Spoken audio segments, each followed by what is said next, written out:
咗新嘅一年咧，開咗個新嘅 IG account，個名就係100日2026年新年目標挑戰100 goals per 100 days in 2026 in 2026 New Year Challenge。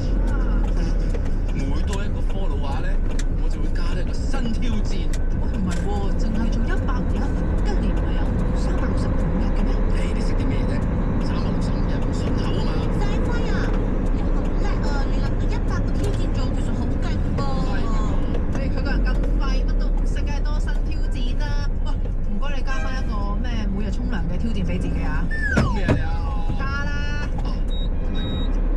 呢個挑戰其實都幾好喎。阿德個貨車，你咧？你新年有啲咩願望啊？我每年得一個願望嘅啫喎，就係賺多啲錢，然後買間屋俾我屋企人住。今時今日仲買樓，乜你啲願望咁老土啊？識乜鬼嘢啊，你張師仔？你冇試過一個月要搬10次屋啊，不斷俾人逼遷啊！你以為俾咗租就搞掂啦咩？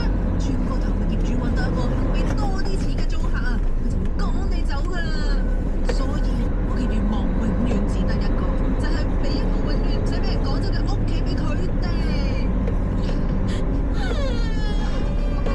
又係咁動咁啊咪，我嚟啦咩咩？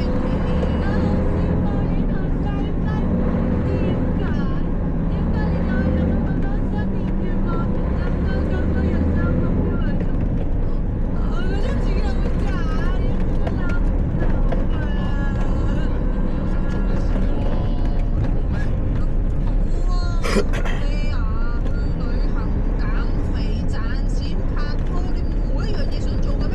我驚搭飛機，我個人又冇咩物欲，錢夠使就得㗎啦。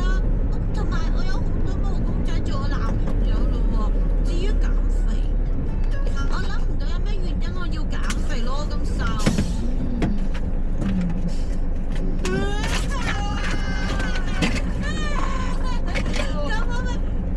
我咪變咗一個冇目標嘅廢人啊！